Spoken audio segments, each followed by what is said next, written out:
sobre o projeto da censura, né, sobre a decisão da censura do STF. Né? O STF saiu de censura nunca mais, cala a boca já morreu, da Carmen Lúcia e coisa e tal, para censura já, isso cala a boca não morreu não, vamos censurar todo mundo nas redes sociais e coisa e tal, que é o projeto que já tem maioria para ser aprovado lá no STF. Mas como eu expliquei para vocês, eles têm um problema. Qual que é o problema que eles têm? Eles têm até aqui 7 votos, ainda faltam 3 pessoas, na verdade tem 8 votos, faltam 3 pessoas para votar ainda, falta o Fachin, a Carmen Lúcia e o Nunes Marques. O Fachin já falou que vai fazer um voto extenso, que ele tem todas as ideias e coisa, ou seja, tudo indica que a gente vai ter 11 votos diferentes. E aí, como é que você faz? É o que eu falo para vocês, esse é um absurdo. O STF não foi feito para regular nada. Ele não tem uma estrutura para criar regulamentação, né? Ele tem uma estrutura de tribunal para julgar sim ou não, para dar respostas binárias, não para criar lei, porque a tarefa dele não é criar lei. Nunca foi, nunca será, nunca deveria ser sequer cogitada ele se atuar como criador de lei. O que ele está fazendo é um absurdo, uma anomia totalmente inconforme, totalmente fora da Constituição. Vamos entender o que está acontecendo aqui, porque parece que o Barroso convocou um almoço para bater um papo, vamos chegar num acordo. Caraca, bicho. A Câmara tem vários procedimentos para isso, de votação, de destaque, não sei o que lá. Agora vão tentar sentar 11 pessoas numa mesa, se é que vão ser 11, né? Se é que não vão pegar só o pessoal que quer a censura mesmo e sentar ali para chegar a uma conclusão de qual censura que vai ser. E vamos decidir aqui a vida dos brasileiros todos, né? A gente sem voto, sem ter o poder de legislar, porque são juízes, não são legisladores, não tem voto, não tem o direito de criar regras para o Brasil, e no entanto, vão sentar no almoço e decidir a nossa vida. Olha que coisa. Essa notícia foi sugerida por meu marido, ouve mais o Peter do que a mim, John Smith e várias outras pessoas. Obrigado aí ao pessoal que sugeriu notícias lá no nosso site, no visãolibertaria.com, e obrigado a você que está assistindo o nosso vídeo. Se você gosta do nosso conteúdo, por favor, deixe o seu like e se inscreva aqui no canal, né? Pois bem, o Nunes Marques sinaliza pedido de vista. O Barroso suspendeu o julgamento, mas uma coisa não está ligada à outra aqui não, tá? Eles vão entender que o Barroso suspendeu o julgamento por causa do pedido de vista do Nunes Marques, mas não foi por isso não. É porque o Edson Fachin pediu uma sessão inteira para ler o voto dele, porque vai ser um voto extenso. Então, ou seja, de novo, vai ser outro voto, né? A gente está visto até aqui, das 8 pessoas que votaram, são 8 votos diferentes. Ok que você tem o Nunes Marques, que votou a favor da constitucionalidade do artigo 19 do Marco Civil da Internet, os outros 7 votaram contra a constitucionalidade desse artigo, mas cada um foi para um lado mesmo, cada um deu a sua solução, ou seja, eles estão mais perdidos que cego em tiroteio, eles não sabem como resolver isso, e pior, isso não é uma coisa simples de resolver mesmo. O que eu acho que eles deviam considerar é o seguinte, olha só, vocês sabem que estão fazendo merda, né? Isso não é uma coisa simples de corrigir, essa pressa de vocês em fazer uma coisa, porque tem que ter alguma coisa, porque não pode ser nada, coisa e tal, arrisca fazer uma merda ainda maior com isso, piorar a situação da democracia brasileira, frágil, já machucada com os abusos do Alexandre de Moraes, arrisca jogar a democracia brasileira no lixo, na pressa de fazer alguma coisa, né? Enfim, vão discutir isso num almoço. Olha o absurdo que eles estão fazendo aqui, né? Então aqui, ó, Nunes Marques sinaliza pedido de vista e Barroso vai suspender o julgamento. Então aqui, ó, o julgamento será retomado no dia 25 de junho. Na data, o Edson Fachin apresentará seu voto. Então aqui é por isso que foi suspendido para o dia 25 de junho. Dia 25 de junho, conhecido também como amanhã, né? Esse vídeo eu tô gravando no dia 24 de junho, amanhã é dia 25, deve ser feito a leitura do voto do Fachin. O voto do Fachin foi jogado para a próxima sessão, porque ele falou que é um voto extenso aqui, ó. O ministro Fachin apresentará seu voto, que é extenso e com novas soluções. Ah, caramba, ou seja, vai mudar tudo em relação ao que tem aqui hoje. Na sequência, votam Nunes Marques e Carmen Lúcia. E o Nunes Marques pode pedir vista. Ele pode pedir vista por até 3 meses, né? É o prazo que ele tem lá para pedir vista. Ele vai pedir vista? É possível que sim. Adia mais 3 meses essa história toda.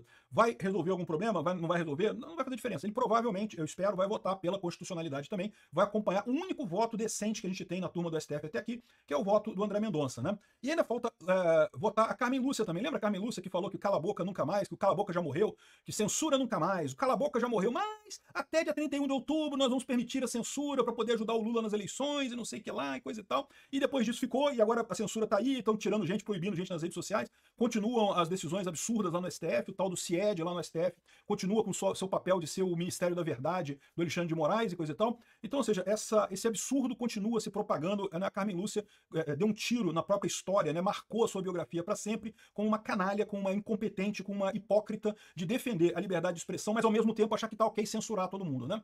Então é isso aí. Ou seja, já tem maioria para censura, mas é uma maioria meio estranha, porque esse é o problema. Cada um votou de um jeito. E por quê? O que isso indica? Isso indica que eles não sabem resolver o problema. E, de fato, é um problema complicado, né? Aqui, ó, redes sociais viram gestoras da liberdade de expressão, diz um professor aqui. O Ricardo Campos, da Universidade Goethe de Frankfurt, diz que não, que é muito complicado, não sei o que lá. Tem um outro artigo aqui do Dr. Breno Almeida Souza falando que não, porque regular as plataformas digitais é uma coisa muito importante, não sei o que lá, pipipi, popopó, mas como? E esse é o grande desafio, que na verdade ninguém tem uma resposta para isso no mundo inteiro. No mundo inteiro, a esquerda está perdendo força. E aí, no mundo inteiro, a esquerda quer regular as redes sociais porque acha que é culpa de fake news, desinformação. information, e não sei o que. Não, não é. O problema é que as pessoas estão conversando entre si. Você não tem mais a uniformização que acontecia pela informação centralizada. Antigamente só tinha notícia de poucas fontes de informação. A informação que você tem agora ela é muito mais completa, ela tem muito mais nuance, ela tem muito mais informação de fato. E aí você acaba não tendo mais o consenso que era fabricado. O que estava errado era o antes, não é o agora. O que vocês da esquerda estão reclamando é que vocês antes tinham um mecanismo de causar conformidade com a esquerda na sociedade, e esse mecanismo não existe mais agora, né? E tanto é assim que a direita que está surgindo não é uma direita só. Isso é um ponto muito importante. Esse pessoal fica vendo a coisa toda como se fosse uma direita contrária à esquerda, porque para eles só interessa a esquerda, então o resto todo eles calculam como direita. Mas não é, são fundamentalmente diferentes. A Marine Le Pen, o Trump, o Bolsonaro, o Milley, são pessoas que não têm nada em comum, tem quilômetros de distância entre as posições políticas de cada uma dessas figuras. O que está acontecendo no mundo todo é a esquerda que está perdendo poder. E aí várias outras correntes estão surgindo no lugar da esquerda, né? E estão surgindo por quê? Exatamente porque você tem uma discussão mais ampla, uma oportunidade maior de expor outras ideias, como por exemplo meu canal libertário, anarcocapitalista. Consideramos que o Estado é um mal desnecessário. Durante muito tempo na história da humanidade se acreditava que, na teoria lá do Thomas Hobbes, né, que o Thomas Hobbes dizia que o Leviatã é o nome do livro, né? Ele dizia que o Estado é um Leviatã, é um monstro terrível, mas é um monstro necessário porque senão as pessoas não conseguiriam viver em sociedade, né? E o ponto que o anarcocapitalismo faz é exatamente o contrário. Não, realmente o Estado é um monstro, mas é um monstro desnecessário. Existem soluções tecnológicas que substituem 100% das funções estatais. E não tem nada de errado nisso daí, né? Mas enfim, você surge várias outras correntes dentro do mundo. A esquerda vê todo mundo como direita. Ou, sendo mais preciso, a esquerda vê todo mundo como extrema direita, nazista, fascista, taxista, motorista, não sei o que lá. Né? Vê aquele negócio horrível. Sendo que não é. É a esquerda que está afundando. É a esquerda que está perdendo o ponto de sustentação que eles tinham. Então o pessoal é unânime em falar que, olha só, nem a Europa está acertando. A regulação na Europa está sendo criticada pra caramba. A gente tem protesto lá, o pessoal reclamando, ninguém está gostando da regulação da Europa. E detalhe, isso eu acho que é um ponto muito importante. Mesmo com toda essa regulação arbitrária e absurda de censura, a direita continua crescendo na Europa, a esquerda continua perdendo força na Europa. É o ponto que eu falo com vocês, não adianta criar uma regulamentação aqui.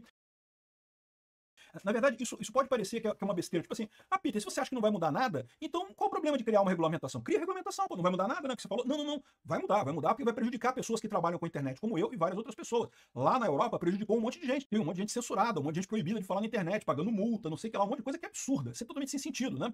Então, ou seja, prejudica nesse sentido. Mas o que eu digo, que é o grande dilema disso aqui, é o seguinte, eles vão fazer essa regulamentação aqui, não vai mudar nada. O fato de que a esquerda vai continuar afundando e a direita ou as direitas, as várias alternativas à esquerda vão continuar crescendo.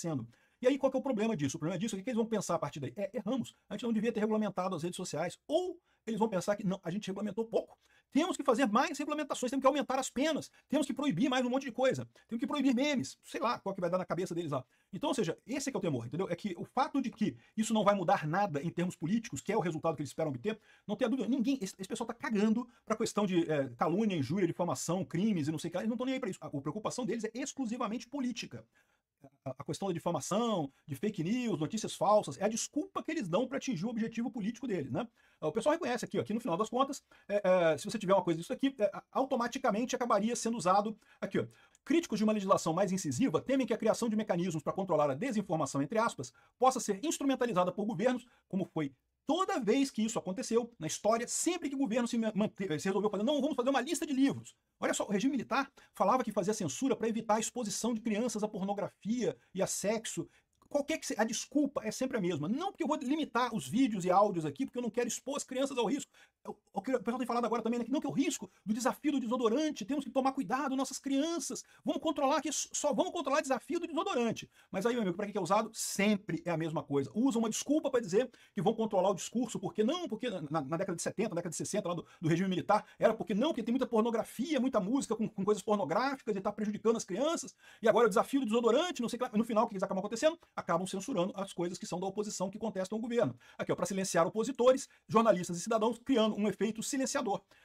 Sempre, todas as vezes que o governo cisma de fazer controle de informação, inevitavelmente ele ignora qualquer objetivo que tivesse de ajudar crianças ou de acabar com notícias falsas, o que quer que seja, e acaba exclusivamente perseguindo a oposição e privilegiando quem elogia o governo. Sempre assim, sempre, todas as vezes. Não tem nenhuma exceção na história disso.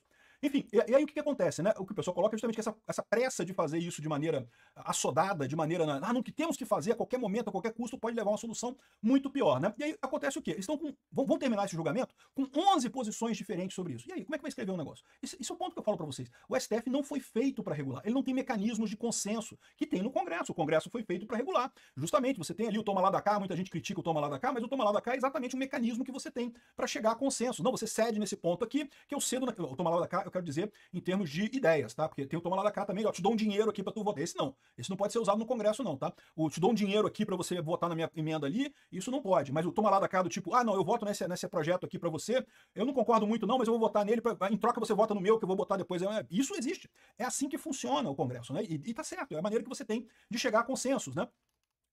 Aí o que o Barroso está fazendo agora? O Barroso suspendeu a coisa e convocou um almoço decisivo para definir regras de regulamentação das redes sociais. Aí minha pergunta para o Barroso é a seguinte: isso vai ser documentado? Vai ter princípio da publicidade? Vai ser gravado esse almoço para a gente ouvir o que foi discutido? Porque a gente tem esse direito, né? Afinal, vocês estão legislando. As sessões da Câmara, exatamente por esse motivo, são todas gravadas. Se alguém reclama, se alguém fala a favor, se alguém quer uma coisa, quer outra, fica tudo registrado ali na Câmara. Vocês estão fazendo um almoço de 11 pessoas que vai decidir o futuro dos milhões de brasileiros sem terem votos, sem ter legitimidade para isso, sem terem os mecanismos, sem ter a capacidade de estabelecer um consenso. Olha a quantidade de merda que esses 11 idiotas estão fazendo, né?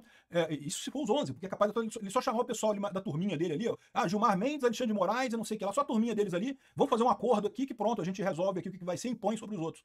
Não duvido nada. Acho um absurdo, acho extremamente temerário, acho antidemocrático esse papo de não, vamos fazer um almoço aqui, não sei o que lá, aqui, ó. Barroso convoca almoço decisivo para definir regras de redes sociais. Porra, que porra é essa? A gente não vai ficar nem sabendo? A gente no plenário do Congresso, você pode ir lá na coisa e olhar, né, para ver o que os deputados estão votando, pode xingar o deputado, ô filho da puta. A gente vai poder fazer isso no almoço do Barroso com os outros caras também, porque é um absurdo, isso é inconstitucional, isso é totalmente errado, isso mostra que o STF está fora do seu elemento, ele está agindo fora do dever constitucional dele.